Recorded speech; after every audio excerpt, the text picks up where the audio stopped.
Saudações, leitores e seguidores do Instituto Liberal. Eu sou Lucas Berlanza e este é mais um IL Flash, aquele momento da semana em que a gente elenca os 7 artigos que mais impactaram e mais fizeram sucesso no nosso site oficial e nas nossas redes sociais. E hoje o nosso IL Flash começa com um texto do João Luiz Mauad, na verdade 2 textos do Mauad em sequência da série A Sabedoria de. O primeiro é A Sabedoria de David Hume.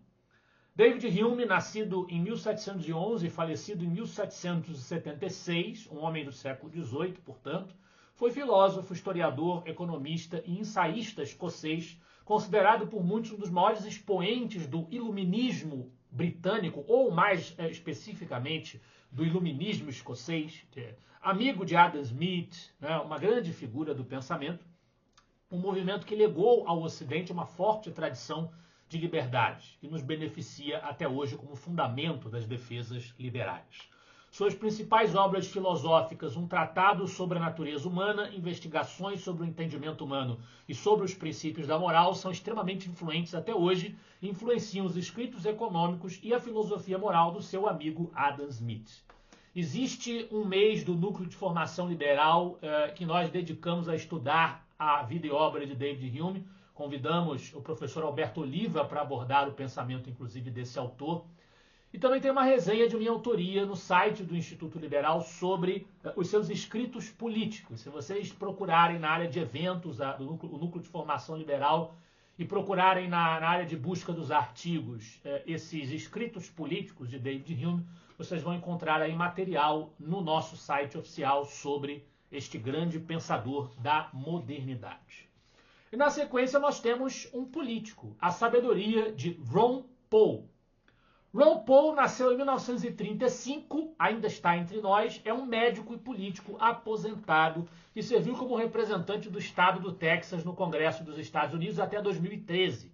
Em 3 ocasiões tentou se tornar presidente dos Estados Unidos, como candidato do Partido Libertário em 1988 e como candidato nas primárias republicanas de 2008 e 2012. O Ron Paul é um libertário e, portanto, defende as ideias ali da escola austríaca, defende a diminuição do Estado, defende o não intervencionismo, enfim. É um dos nossos, é uma das referências que nós podemos animadamente enaltecer. Quem não está conosco de maneira nenhuma são bons setores da nossa grande imprensa. E é sobre isso o artigo do Ubiratan Giorgiório, nosso grande decano da escola austríaca e conselheiro superior do Instituto Liberal. A descrença na imprensa. Iório descreve o quanto esses setores da grande imprensa têm se acompliciado do autoritarismo crescente no judiciário brasileiro, da disfunção completa do Estado de Direito no Brasil, dos abusos que vêm sendo perpetrados nesse país, principalmente pelo Poder Judiciário, que nós estamos cansados já de comentar, porque só fazem se suceder, né? E ele vai descrever por que a nossa imprensa se comporta dessa maneira. E isso é um fenômeno multifatorial. Ele vai elencar a formação estrutural esquerdista dos jornalistas na universidade. Eu, como fiz faculdade de comunicação social com habilitação em jornalismo na UFRJ, sei muito bem como é a faculdade pública de jornalismo, sei muito bem como é que isso funciona. Então, isso, sem dúvida, é uma causa importante dos problemas que nós vivenciamos. A dependência da imprensa em relação ao Estado, que é uma questão também estrutural da vida pública brasileira, que a nossa imprensa, os negócios do jornalismo, eles dependem de verba pública, de publicidade estatal. No passado, nós tivemos o caso, e o professor Iório cita isso, do jornal Última Hora, de Samuel Weiner, que recebia poupudas verbas do Banco do Brasil por apoio do governo Vargas para existir, ao mesmo tempo em que dava, evidentemente, suporte ao governo.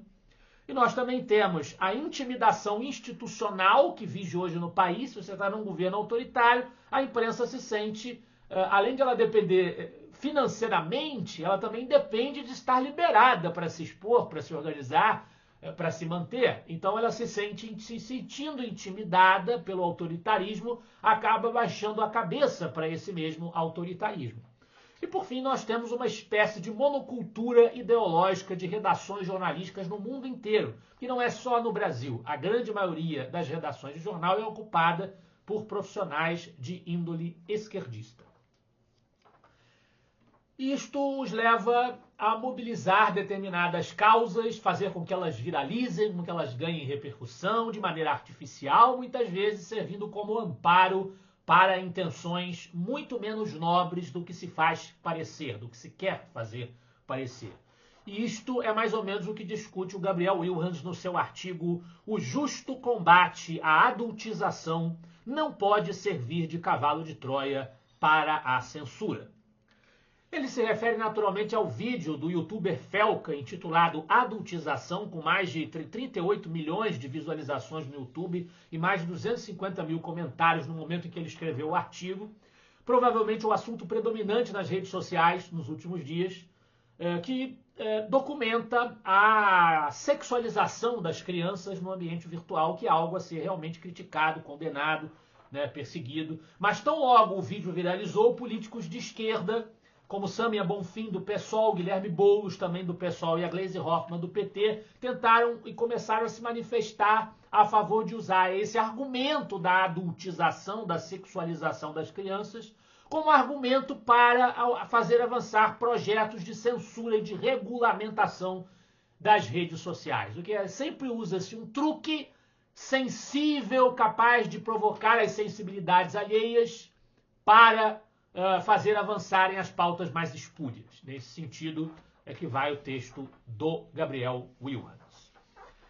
Na sequência, nós temos uma denúncia do Antônio Carlos Fonseca, membro da Lexum, quando a toga autoriza a devassa, em que ele faz referência a uma decisão de um ministro do STF, determinando que um segurança examinasse o telefone celular de um advogado durante uma audiência, né, sobre a justificativa de verificar se ele estava fazendo alguma gravação, o que é algo muito preocupante.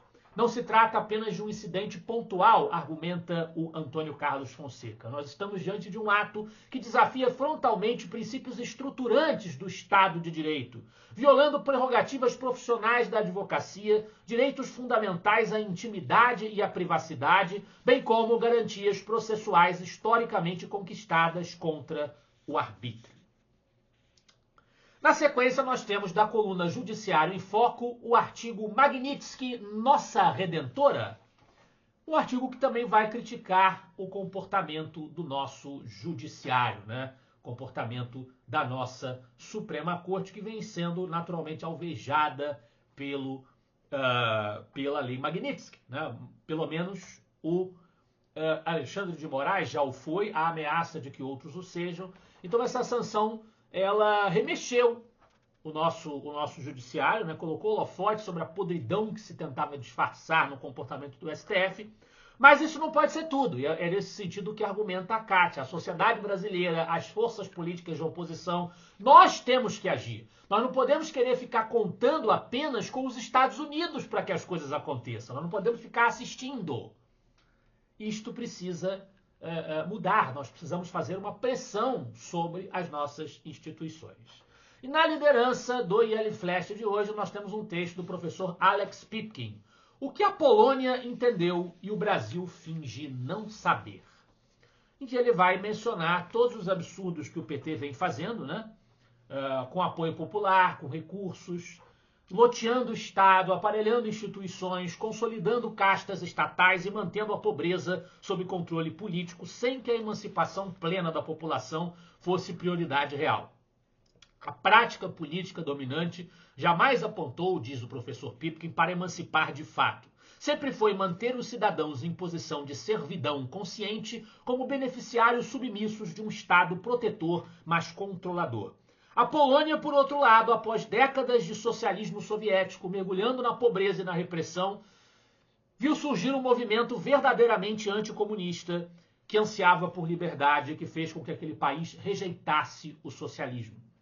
Muitos ainda fantasiam no Brasil, porque o Brasil não vivenciou uma experiência de moldes soviéticos, ainda fantasiam com a ideia de um Estado salvador guiado por um pai dos pobres. E é isto que os liberais, como nós aqui no Instituto Liberal, temos a missão de combater.